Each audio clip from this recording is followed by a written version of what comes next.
এগুলো কিসের বড়া চলো সেটাই তোমাদের সাথে শেয়ার করি। হ্যালো ফ্রেন্ডস, তোমরা সবাই কেমন আছো? আশা করছি সবাই ভালো আছো, সুস্থ আছো, আমিও ভালো আছি।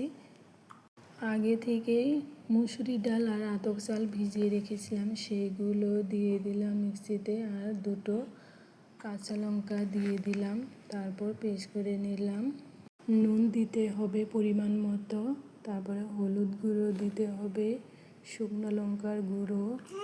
আমি ক্যাপসিকামগুলো কেটে নিলাম, করে বসিয়ে দিয়েছি, তেল গরম হয়ে গেছে, সেখানে এক এক করে ছেড়ে দিব।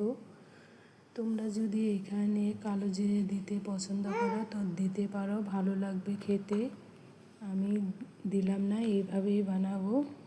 কালো জিরে দিলে সেন্টটা ভালো লাগে। উল্টে পাল্টে ভেজে নেব। শীতের দিনে তো অনেক কিছুই থাকে বড়া খাওয়ার জন্য, ক্যাপসিকাম দিয়ে খেয়ে দেখো, ভালো লাগবে খেতে।